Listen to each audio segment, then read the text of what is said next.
and she smiled at me with crinkly eyes and buck teeth, as I did then and still do. She was accompanied by a cane and a boyfriend, the former a new addition, the latter a familiar one. Neither of my parents had wanted for companionship since they'd broken up 2 years earlier. They were both attractive and charismatic, even more so because they were needy and wounded from a painful divorce in which my mother simply walked away from her husband, her children, her house, her cat, and a whole way of life.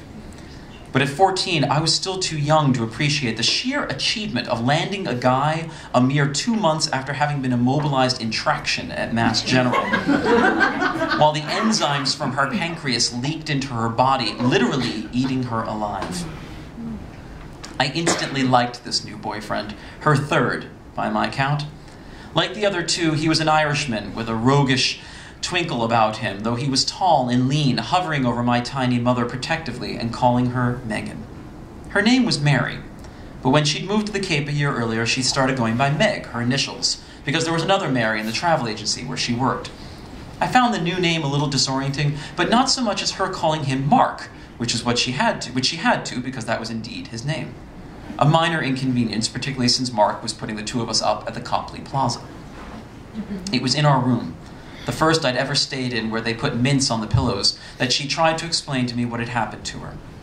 Seated on the bed opposite me, she leaned over, thrusting her hands under the light from the bedside lamp between us. "These are not my hands," she said. "Do you understand?" I didn't.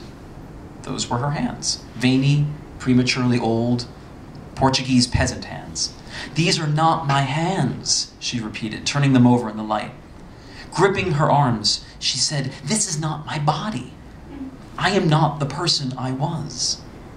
I struggled to understand, as if I were trying to connect wires in my brain, but I couldn't process what she was saying. Then, boring into me with her wide caramel eyes so like mine we could each be staring in a mirror, she said, "Don't you see? I am not your mother."